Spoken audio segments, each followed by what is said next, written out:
have a look at all the different life areas and think, okay, where am I putting most of my energy at the moment? You're putting energy into that, energy into that, energy into that. Are there some areas that are kind of not where you want them to be? So I think it's really about self-awareness. Hello, everyone. Welcome back to the Ideal Home Show YouTube channel. I'm Louise Gookie, and I'm joined today by the wonderful James and Claire, aka the Midlife Mentors. Really excited to have them here today. Thank you so much for joining us. We've got a lovely episode all around looking at designing our daily routines and how we can do that to support energy, to support clarity, and essentially our emotional well-being. So James, Claire, thank you for joining us. How are you?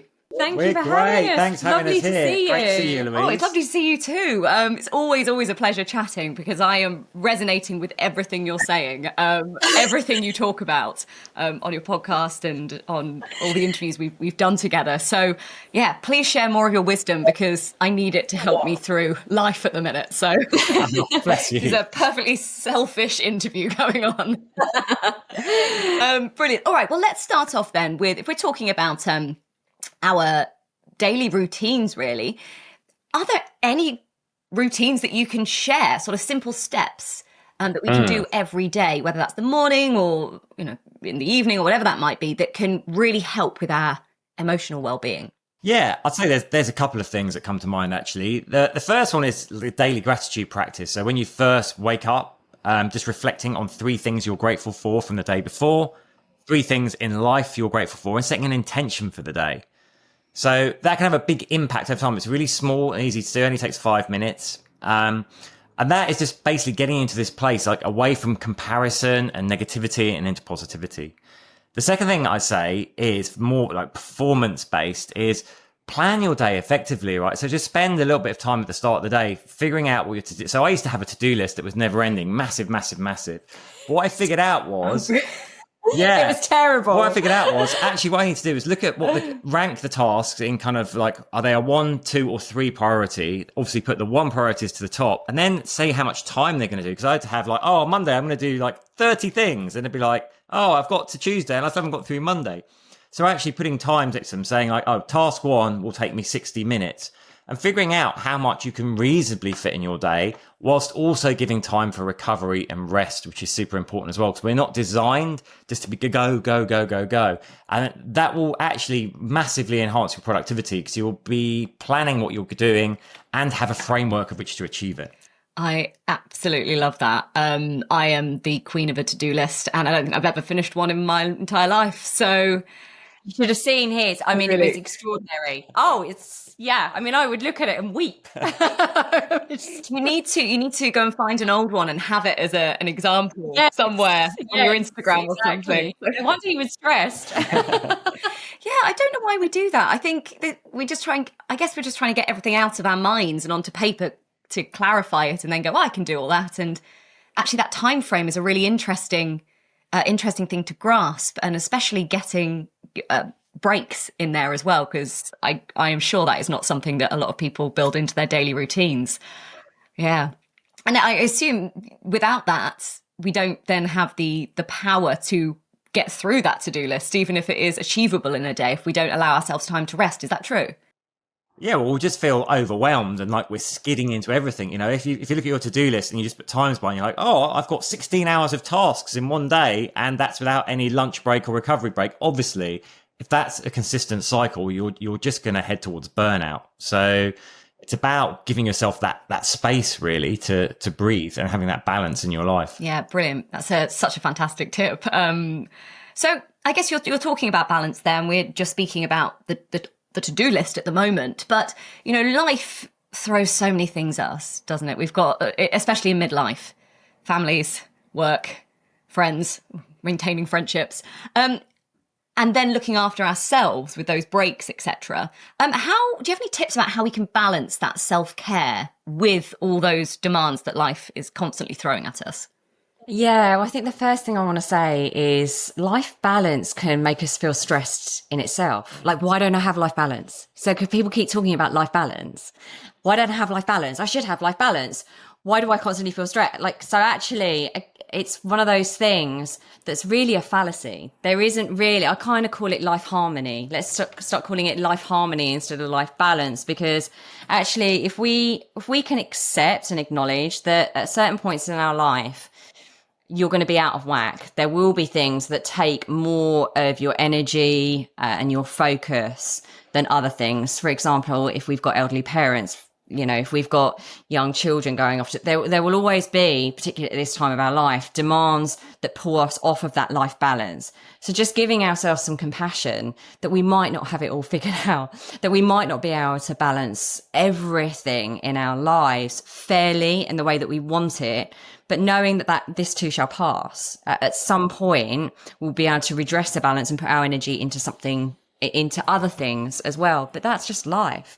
So I think taking the pressure off of trying to create life balance and just trying to have more harmony, feeling more harmonious in the things that you can control, things that you can put your energy into, and just, relieving that stress. But one of the things I would say is do like an energy map. So have a look at all the different life areas and think, okay, where am I putting most of my energy at the moment? So we kind of map it out with clients and we say, okay, you're putting energy into that, energy into that, energy into that. Is that are there some areas that are kind of not where you want them to be? Can you put some more energy into that? Can you take some energy out of this and put it into that without this one being compromised? So I think it's really about self-awareness. We say we don't necessarily have time for things. It's to James's point.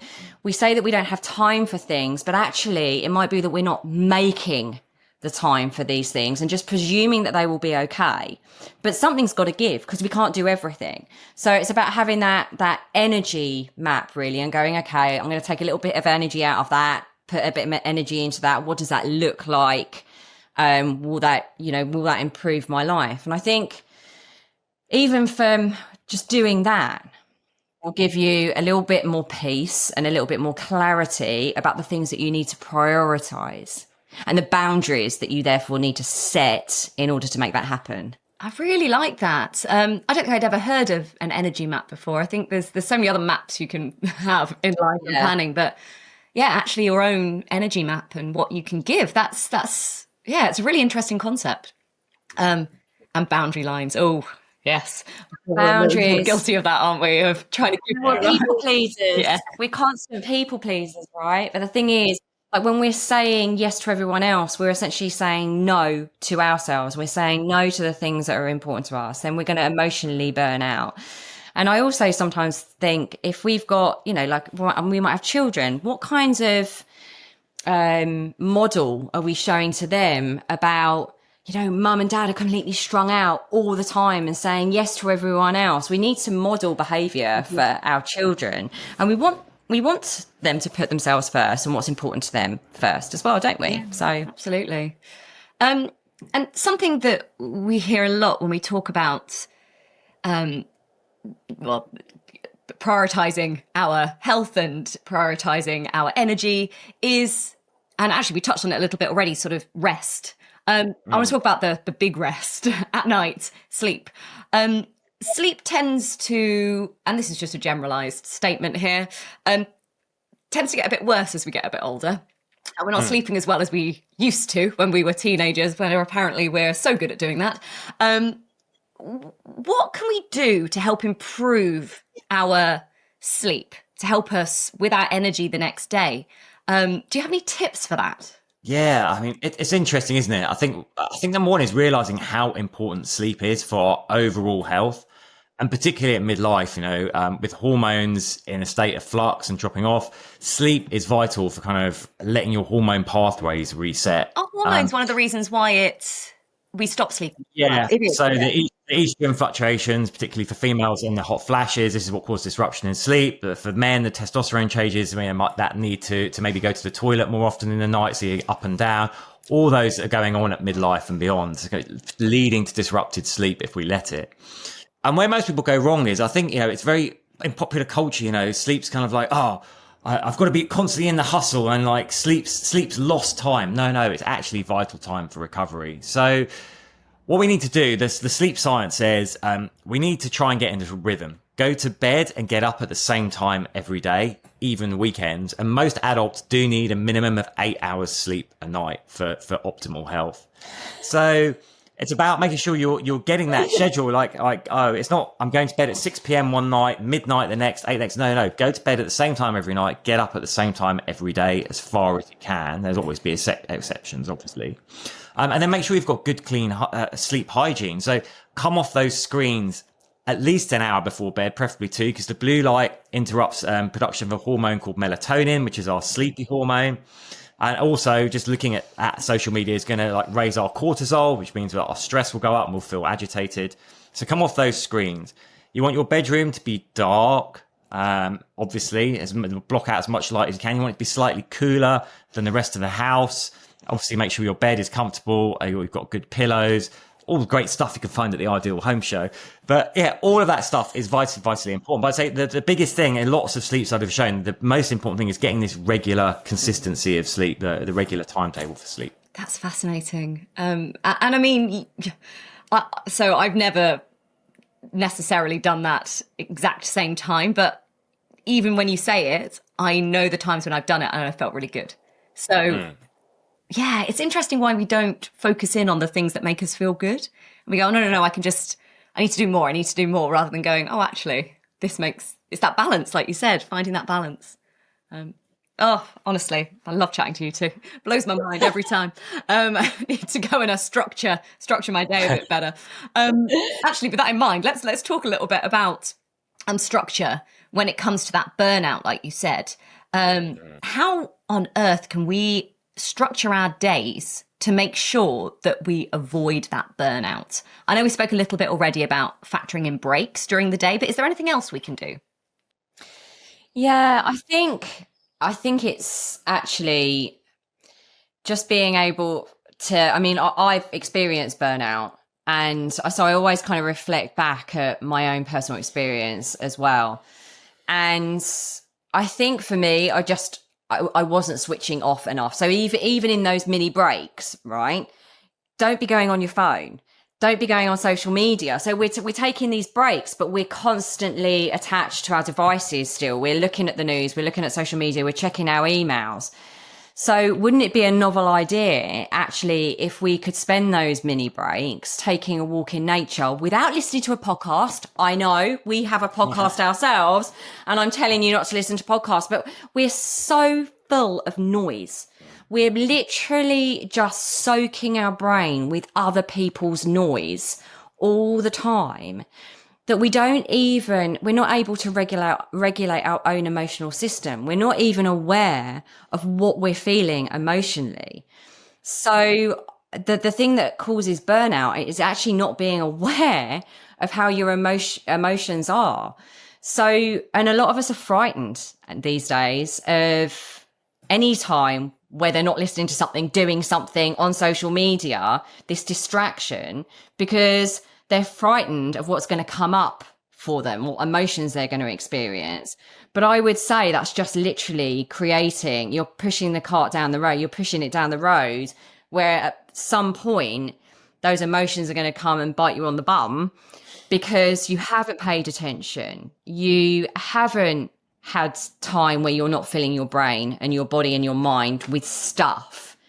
So on those breaks, just taking that as an example, if it's 5 minutes, if it's 10 minutes, 15 minutes, I would advise you, when the weather's nice particularly, is just go and take a walk around the block without listening to anything, without doing anything, and just allow yourself to experience what you're experiencing. Do a bit of that gratitude practice. Go around, notice things. Be in your body. Be in yourself. Because, yeah, this is what's causing so much burnout, is distraction and constant being on. If we can just regulate our central nervous system to come down, we're going to be able to do that just through a bit of silence and a bit of stillness. Yeah, and I guess before we had, our entire world in our hands, on our devices, we had that anyway. Like it was the norm. We could... Yes. Yeah. We could figure out, there's a whole body of research that I find fascinating that's coming out about boredom.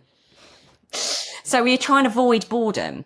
But actually, you know, when we're in the queue at the supermarket, instead of just standing there like we used to do without our phones, because we didn't have phones, we immediately get our phones out and start doing something. So whenever we're bored, we've got something to distract ourselves. But actually boredom, they're looking at how the brain responds when you're not filling it with other stuff, when you're allowing it time to be bored and not activating it. And actually all parts of all other parts of the brain are starting to ignite as you're bored, and you're making connections from this thing to that thing and that emotion to that. And you're healing without even understanding what's really going on. You're just naturally healing because you're giving it space. Yeah, rather than ignoring it, I guess, and then, or not ignoring it, or distracting it. And then when you do have space, all the emotion comes at once, and that leads to that overwhelm. And yeah. Thank you for explaining that. Okay, so let's talk about more like the practicalities of that then. And if we're talking about screen time, let's talk about that evening routine in particular, because we're really wanting to encourage that sleep and make sure we've got that energy and clarity, and sleep is a big part of that. Do you have, instead of scrolling on our phones, is there a simple evening routine that we can do to sort of transition from being on the phone all the day to getting off screen and, I guess, ending the day gently, a bit more mindfully? Yeah, I mean, I think it's interesting, isn't it? We haven't had phones for that long, you know, in evolutionary terms, not even the blink of an eye. But we've got so used to them that we forget what other activities we could do. So, you know, while the weather's like this, you know, we're in the summer while this is recorded. So just go for an evening stroll, you know, go for an evening walk while the weather's nice. That's probably not going to work as well in winter, right, in the UK. But, you know, we can chat to our partner. We could read a book. We could both read the same book and have a chat about it. You know, it's about like experiences, shared experiences, the things we used to do before the phones came along. And I think, you know, what I'd say is stay curious, right? Think about what lights you up, what you're curious about, and follow that. 'Cause there's a lot of research that, you know, people who remain curious and commit to learning actually have way better brain health as they age, because it keeps all those neurons firing. So just be curious and get out there, and I say enjoy yourself. Find stuff to do that's not digital. Yeah, and there is so much. You're so right. There is so much out there, and I think we've almost forgotten it because we don't know where to look without getting on our phones to research. Yeah. It's interesting. I think we're potentially heading towards a type of crisis, and that crisis might be a strong word, but we've got so used to having everything available on a device pretty much instantly. You know, you want any type of food if you're in a major city, like flick. You want to go dating, you know, get the phone out, flick. That people are starting not to want to make the effort to do stuff in real life. You know, we see the hospitality sector struggling because it's starting to feel like an effort to go out to the pub, to go for a meal. Yeah, there's other factors as well. But I think a large part of it is like we're cocooned now in this technology. I can sit at home, stream the television, flick on my phone. Actually, how about getting out into what we used to call real life and interacting with real people in the real world? It will have huge benefits for you. Well, loneliness is at an all-time high, you know, and it's one of the, you know, biggest killers and of you know, an early death. So that kind of loneliness, social isolation is becoming, more of us are feeling lonely and isolated. So it's really like having to make that effort to get out there and do what we used to do before our phones. It's really interesting, isn't it? Because when you're on social media, you feel like you've caught up with everyone, but actually you haven't. That loneliness kicks in because you go, oh, I know what you're up to, but actually I've not spoke to you about it. And it's only the highlights of it, actually, rather than the actual life. Yeah, there's a real paradox there. I mean, it's called social media and it's meant to make us connected, but actually I'd argue maybe we should be calling it anti-social media, and it's making us feel more disconnected. Yeah, absolutely. So we need to get out, meet people, chat. Yeah. I love that. All right. Well, thank you so much, James and Claire, for chatting to us today. Just before I let you go, where do we find you? What are you up to? So you can find us at our website, so themidlifementors.com. We do workshops in organisations. We do one-to-one coaching. We also have a retreat coming up in Ibiza in October, which is all around helping midlifers rediscover their potential, their creativity, and helping them create a roadmap and mentoring them and coaching them on a roadmap to reaching their dreams and understanding that it's not all over. It's just begun. It's just begun for you. And don't forget the podcast. Yes, and the podcast, the Midlife Mentors podcast. I was saying don't listen to podcasts, but listen to ours. Also, because it gives great advice on this. And I assume that's available across all platforms. Yeah, All across all platforms, The yeah. usual.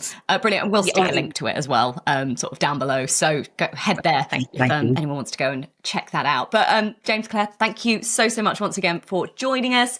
Thank you everyone for watching as well. And don't forget to like, subscribe, check out all of our other interviews as well here on the Ideal Home Show YouTube channel. Been an absolute pleasure. Have a fantastic day. And yes, get out for a stroll. Thank you. Thanks, Thank you. Louise.